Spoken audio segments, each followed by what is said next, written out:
gagawa tayo ng Iced Milo para sa ating summer recipe. And syempre, hindi lang isa ang gagawin natin para meron kayong pagpipilian sa ating recipe. And yes po, hindi lang pambahay ang Iced Milo natin dahil pwede mo itong gawing summer negosyo.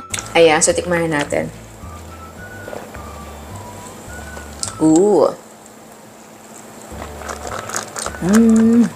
Ayan, so eto yung ating mga sangkap, pero partial lang to dahil mamaya, habang gumagawa tayo ng mga recipe natin, ay may idadagdag din ako ng mga toppings or flavor. So ayan, simulan na natin. Okay, unang gawin natin ay Milo Dinosaur. So, kailangan natin ng mainit na tubig.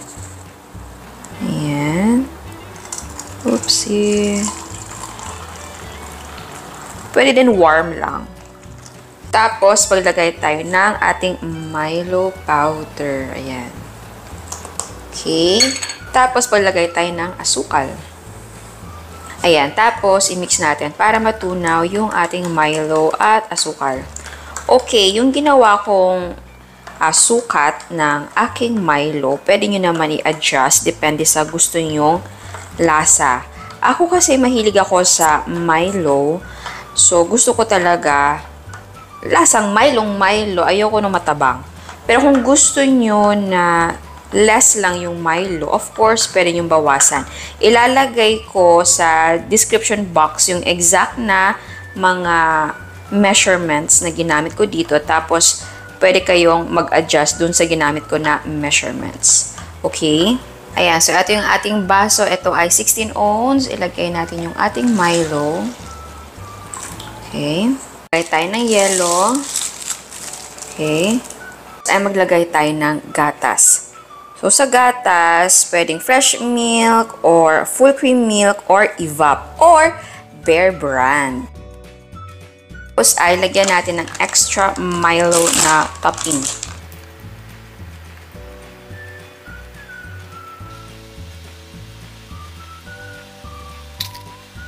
Tapos lagyan natin ng chocolate chips. Ayan. Okay. At eto na po ang ating Milo Dinosaur. Ayan. Okay, baka may magtanong kung ano yung Milo Godzilla. So, same lang naman sila ng Milo Dinosaur at Milo Godzilla. Meron lang na idagdag. So, gawin natin. So, maglagay tayo ng water. Ayan. Okay. Tapos, lagyan natin ng Milo powder. Ayan. And white sugar. Actually, medyo mas matamis yung ating Milo Godzilla. Tapos, mix natin yan. Tapos, ilagay natin sa ating baso. Ayan. Lagyan natin ng yelo. Lagyan natin ng milk.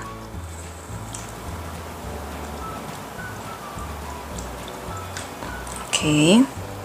And then, lagyan natin ng whipped cream. Yes po. Ang Milo Godzilla ay may whipped cream. Yan. At maglagay din tayo ng marshmallow. Okay.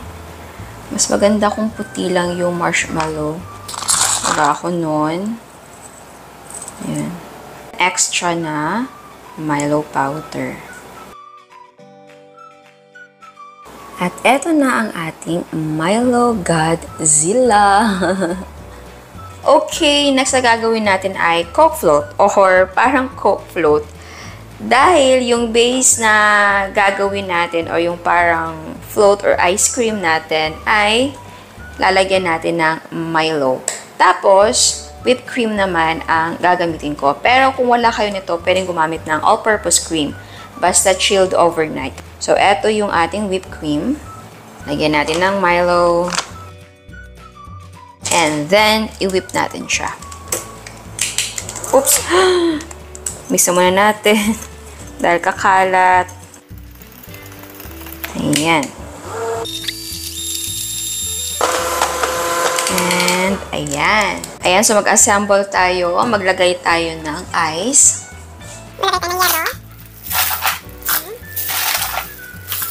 Buksan natin yung ating Coke.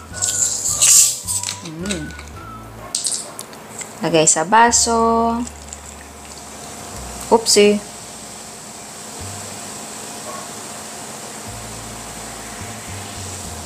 Okay.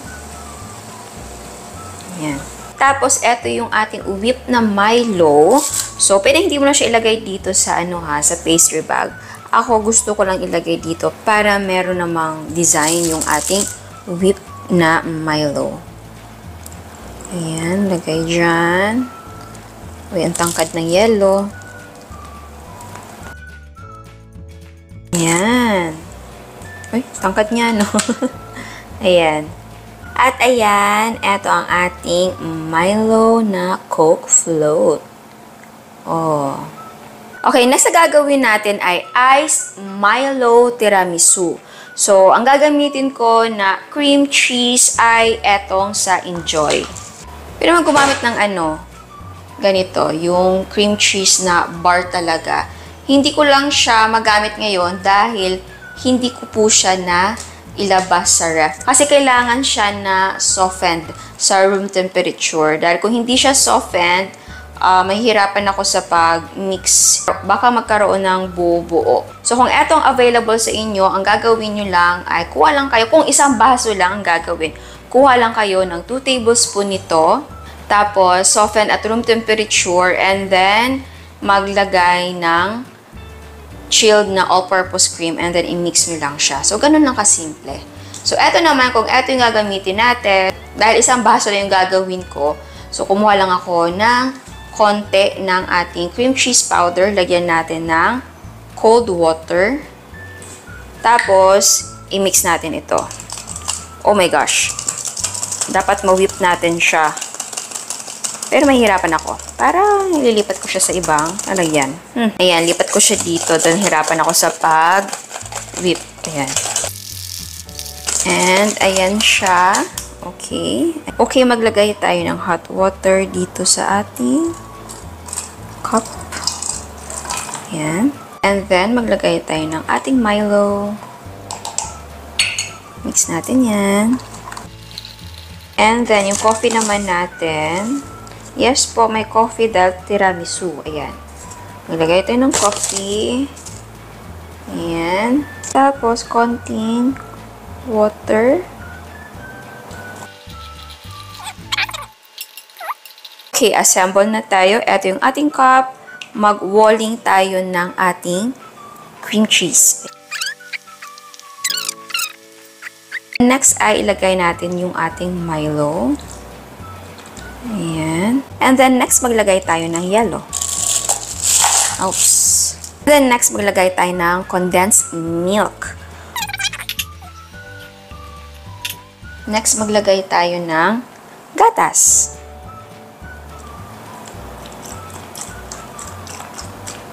Oops. And then next, yung ating kape.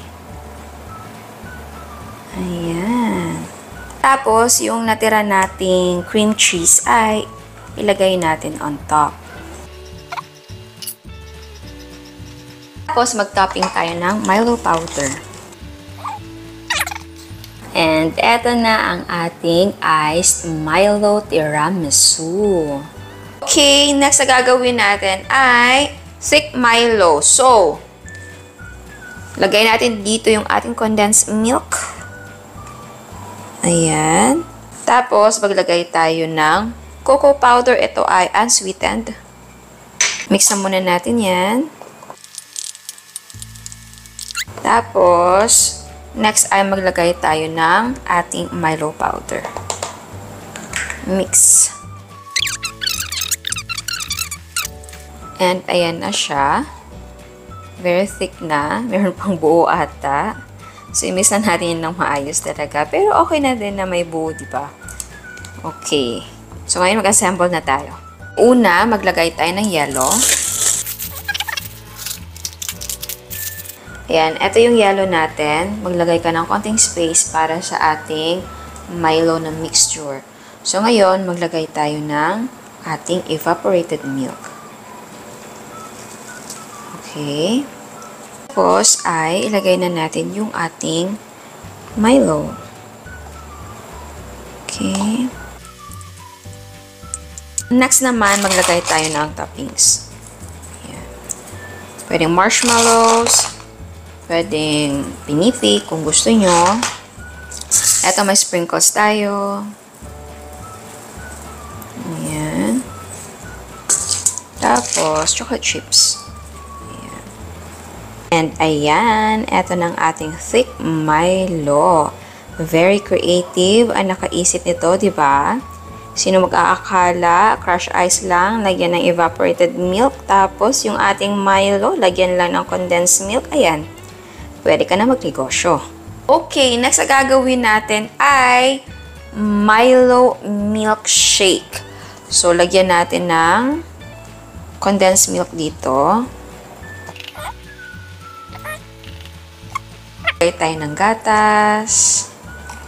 Ayan. Ito muna natin. And then next ay maglagay tayo ng Milo powder sa ating blender.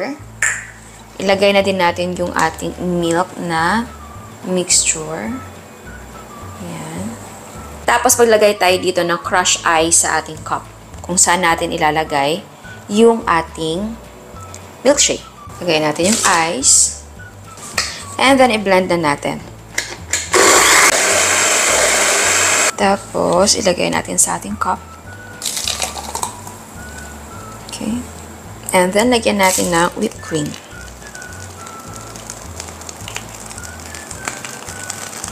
Tapos, lagay tayo na chocolate syrup. Ayan. And then, Milo powder. Chips. And ayan, eto na ang ating Milo milkshake. Okay, bonus recipe. Na-miss nyo na ba ang Milo na gawa sa Milo truck or Milo van? Diba, bumibisita pa yan sa mga school natin. So, eto, meron tayong hot water, Milo. Ayan. Tapos, lagyan natin ng evaporated milk. And then, lagyan natin ng condensed milk. Natin yun na mabuti. Ayan. So, ngayon, assemble na tayo. Lagay tayo ng yellow. Dapat talaga malamig ito. So, kung gusto nyo na super lamig na niya, ilagay mo sa shaker, tapos lagay mo ng ice, yung shaker. Ilagay mo yung Milo mixture, tapos i-shake nyo. I-shake mga 20 seconds. Malamig na yun. Tapos ay ibuhos natin to dito. Ooh. And ayan siya ang ating Milo na inspired sa Milo na van or truck recipe. At ayan, eto na ang ating iced Milo na series para sa summer negosyo. So ayan, tikman natin. Gumawa ako again ng Milo Godzilla dahil lahat ng ito ay inilagay ko sa freezer. So, frozen pa siya, hindi natin matitikman. So, gumawa ako ng Godzilla. So, Godzilla yung napili kong gawin ulit. I-mix na muna natin bago natin siya tikman. Yan, so tikman na natin. Ooh. Sarap na Milo. Kung wala kayong Milo, pwede naman Ovaltine yung gamitin. Or, kung may equivalent sa Ovaltine or Milo na ibang brand, pwede din.